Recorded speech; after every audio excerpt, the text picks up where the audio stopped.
Hassan, I saw your show on student loan. It was amazing. I'm actually going to do an episode about the Indian election. What? Are you out of your mind? You're being stupid now. Indian elections are a definite no-no. There is a lot of garbage outside, and that garbage is going to come on your face if you open your mouth on Indian politics. You cannot talk about Narendra Modi. You cannot talk about Priyanka Gandhi. You cannot talk out in the open. What about on the internet? Never on internet. You are an NRI. You are an ABCD. You're an American-born Desi. You don't know the Indian politics. It is the world's largest democracy, and I'm going to talk about it. Politics is like a jalebi. Round, round, round. You don't know where it ends, where it starts. Democracy is for people with power, people with muscle power and money power. It is not for you and me. It's for gangs. You are going to make millions of people angry. With the Hindus, with the Muslims, with the Sikhs. They're going to kill you. You will be no more. There will be an accident. You will be burnt to death. You're gone. आपको problem चाहिए? No, I don't want a problem. हाँ, तो क्यों करना है? You can talk about anything else. Talk about cricket. Talk about sneakers. That's more comical. That's more comical. Do you know your name? Hassan means nice in Arabic. India is not Arabia. Your name rings a bell that you are a terrorist. Period. You may be A Pakistani agent. Pakistani agent. I'm a Pakistani agent. Yeah. Could be.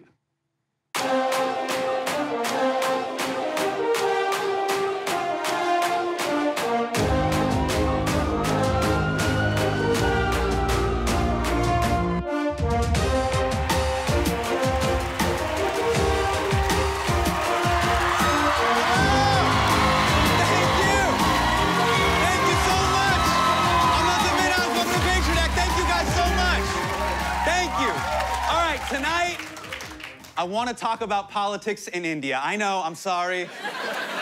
I know. Look, talking about politics in India can get you in a lot of trouble, especially because I'm Indian and Muslim. It's very weird to be something that people love and then also be something that people do not like. Right? It's like if one half of you was Oreo cookie, and then the other half was Muslim. There's no winning. It makes everything so much more complicated and confusing.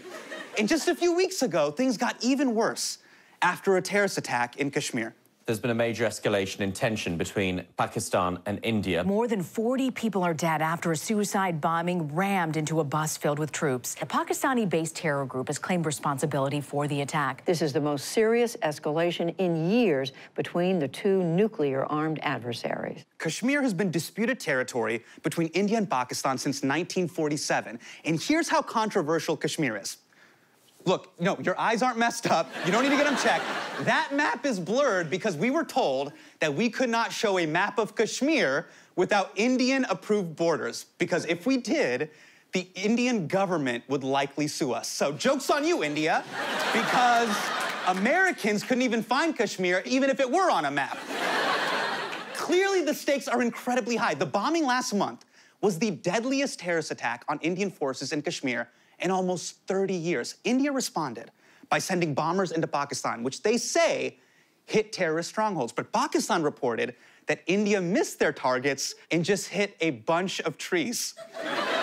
And now Pakistan plans to file a complaint with the UN saying that the attack on trees is eco-terrorism. And India was like, we would have hit something if our maps weren't so blurry. And just so you know, those trees are terrorists. Now, India is adamant that they hit their targets, but people started asking the Indian government for proof.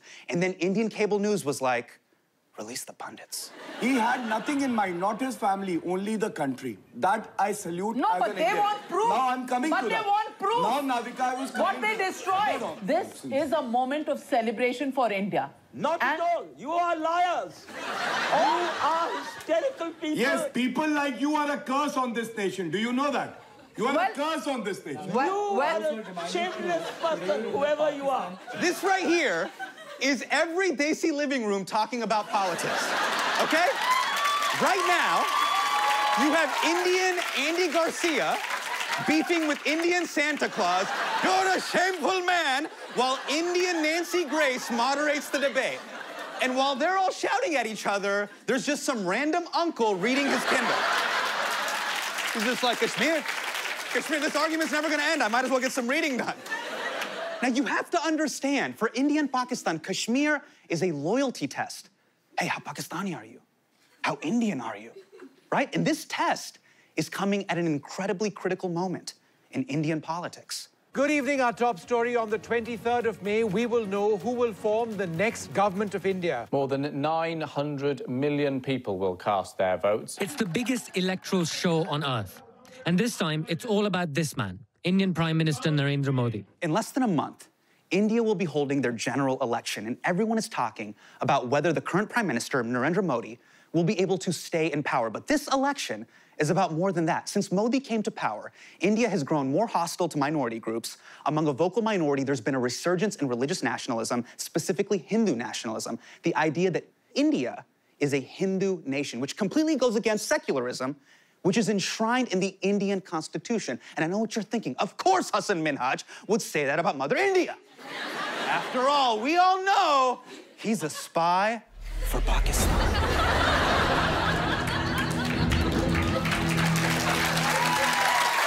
In many ways, this election is about what it means to be Indian. And no, you can't just marry into it. India is the largest democracy on earth. It has around 900 million eligible voters. And you know, if that many people voted in America, it would still come down to 38 people in Florida. India has 29 states and 7 territories, 22 official languages in every major religion: Hindus, Muslims, Sikhs, Jains, Jews, Buddhists, and overly optimistic Christian missionaries. They're like, hey, you never know. Even within Hinduism, there are thousands of castes, which is the social class that you're born into. All of this makes India one of the most diverse places on earth. And yet the only thing Americans know about India is henna tattoos, Gwen Stefani's bindi face, and goat yoga. So on your breath in, you'll just open through the heart space, lift the tailbone, shift your gaze forward, Like and maybe this? kiss your goat. All of that diversity of India can't be captured in a simple two-party system. India has a parliamentary system, which is the nerdiest thing that we took from the British. The last election had over 8,000 candidates and roughly 464 political parties. Usually to take power, parties have to team up and form coalitions to get a majority. So coalitions can team up to win, like LeBron with the Heat, or they can team up and lose, like LeBron with the Lakers. For the last 30 years, it's been nearly impossible to govern without a coalition, but in 2014, the impossible happened. A historic win for Narendra Modi and the BJP party. The BJP has won enough seats for a majority and many, many more. No single party has won a majority in India since 1984. Modi led the BJP, a right-wing nationalist party, to a landslide win. Modi's victory was built on his rags-to-riches story, charisma, and economic promises for the poorest in India. He promised to generate jobs for the roughly 12 million young Indians who enter the workforce each year. We want small workplaces and factories to spread. In every village, street, and neighborhood, we should see the impact of employment. But really, his campaign could be summed up in one phrase. India first. India first. India first. India first. But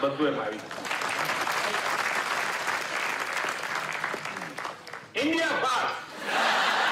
It's like he was getting ready for an audition. He's like, India first. God damn it, come on. Give me some more Pacino. India first. India first. Now, why does that sound so familiar? America first. America first. America first. Again, I'm for America first. Trump even name-checked Modi in 2016. What I'm about to show you guys is 100% real. This is a real campaign ad, and we did not edit this in any way. I look forward to working with Prime Minister Modi. Abhi ki bar, Trump, Sarkar. We love the Hindus. We love India. I'm Donald Trump, and I approve this message. I love the way Trump says, the Hindus. It's like he doesn't know what they are, but definitely thinks they have powers. We love India. We love the Hindus. Come on, I can imagine an Indian uncle at home watching this on ZTV like, my man, that's what I'm talking about. My Man, now throughout the upcoming election, you're gonna hear a lot of people comparing Modi to Trump, and I get why. They both dislike the press. They both use Twitter to attack their rivals. They're both strong men with rabid fans, and they both greet people in very bizarre ways. Now, you guys all know Trump's handshake, right? Trump yanks people like he's expecting coins to come out of their mouth. And if Trump's a tugger, Modi's a hugger.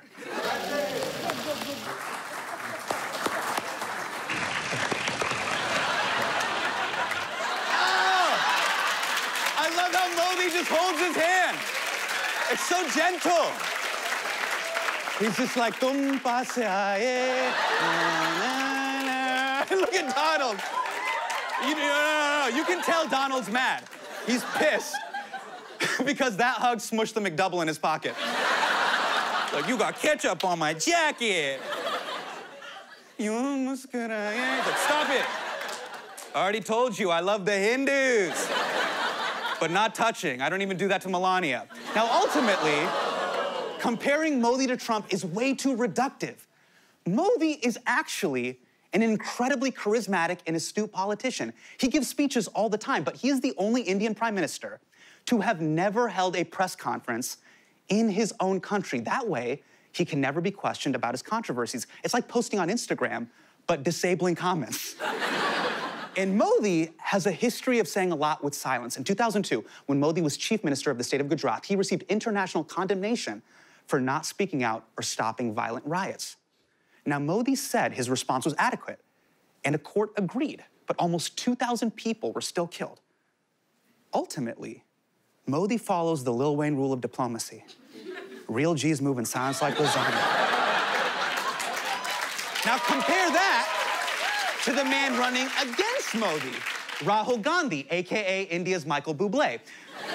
Now, he has no relation to Mahatma Gandhi, but Rahul Gandhi is the president of the Indian National Congress Party, the BJP's main opposition. He's political royalty. His great-grandfather, grandmother, and father were all prime ministers, but apparently, greatness isn't hereditary. The BJP has called Rahul lazy, stupid, entitled, even Pappu. In response to the insults, last summer in Parliament, Rahul was like, this ends right here, right now, with love from Pappu.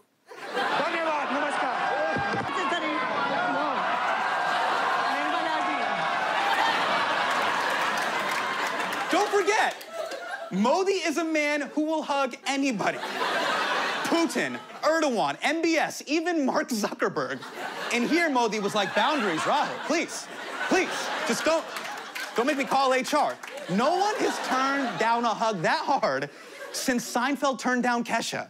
Most of the time. Kesha, I love you so much. Oh, thanks. Can I give you a hug? No, thanks. Please? No, thanks. Yeah, no, thanks.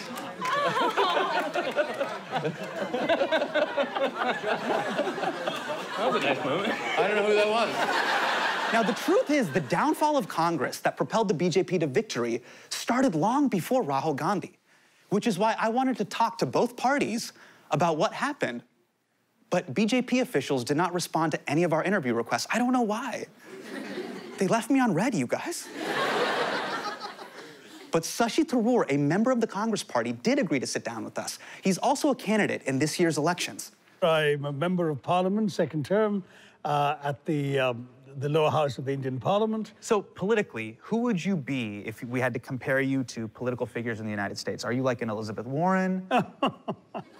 Do you mean in terms of ideology, or do you mean in terms, because honestly, there isn't quite an equivalent. Our systems are different. Are you more like a Chuck Schumer? Slightly left of center, somewhere between Schumer and Elizabeth Warren would about do it. A Kamala Harris count, or? Okay, so you're more of a Kamala. Okay, all right. I think you're an Elizabeth.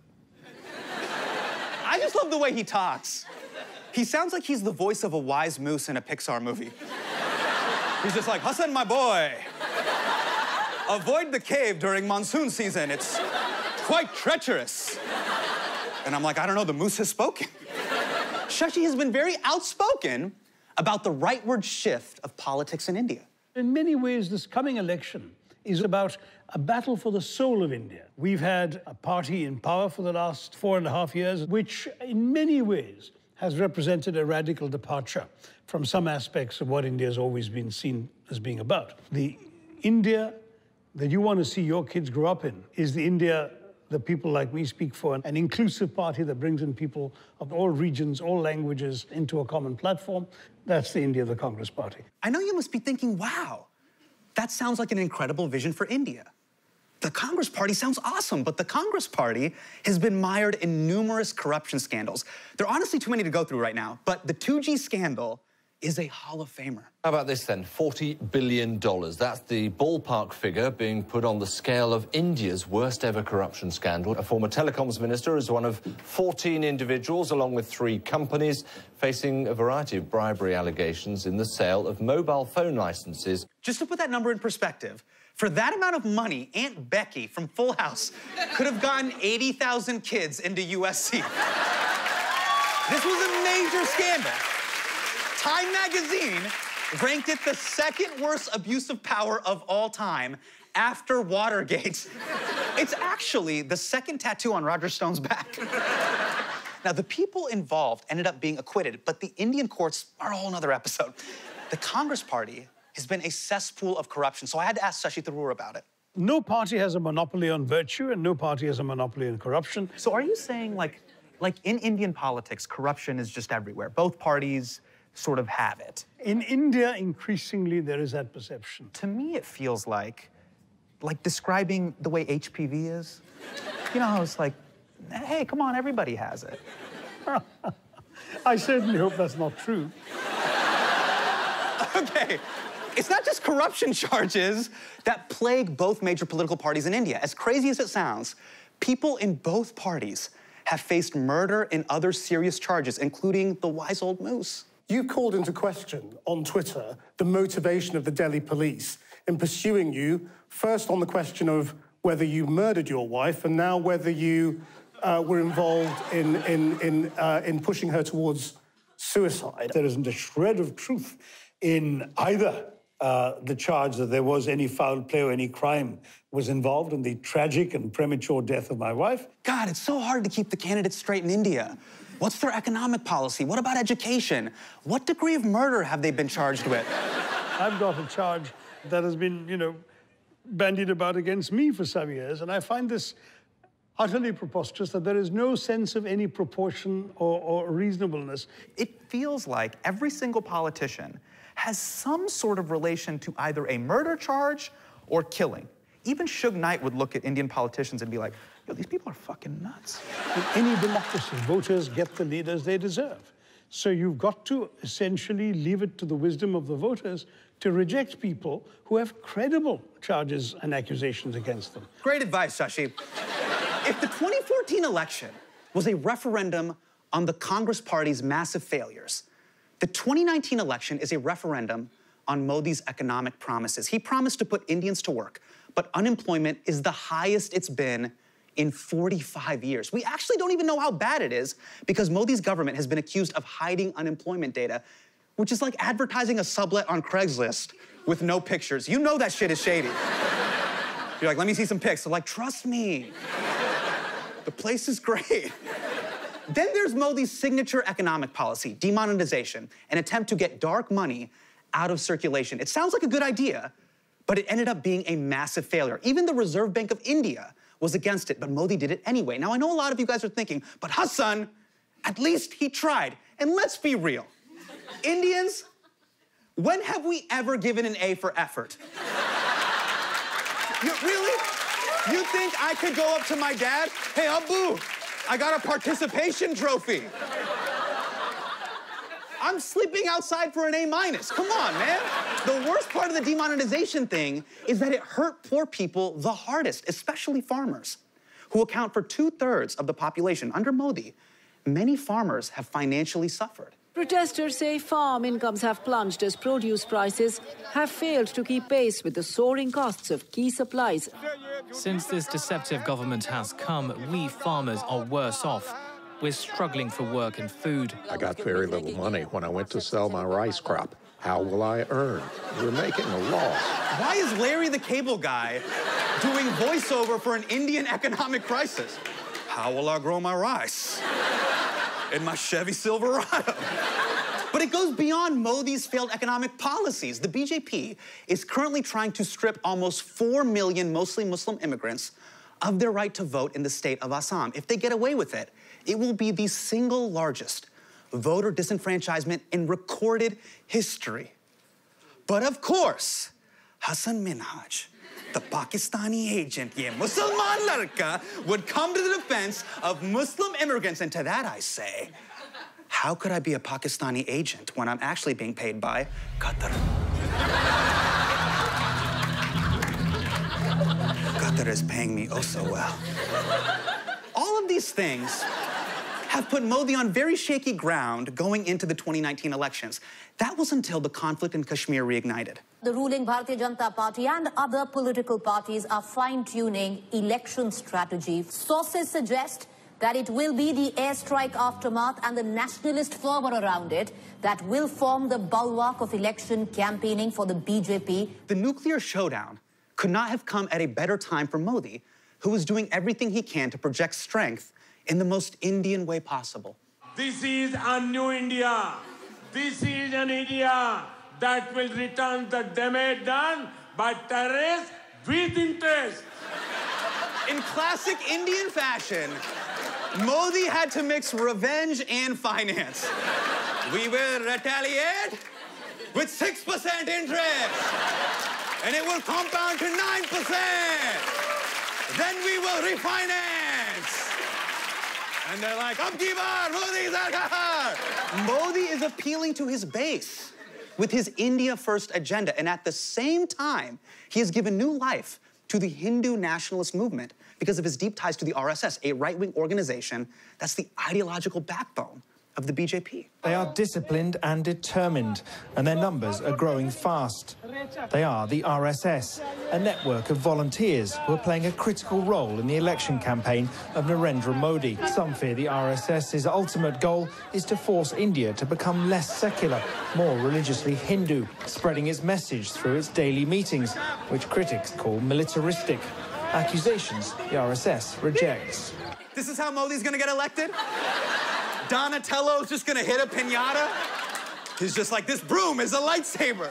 Look at him, he's just like, I'm done with cardio for the day. Just bait. Oh boy. Extremism, you burn so many calories.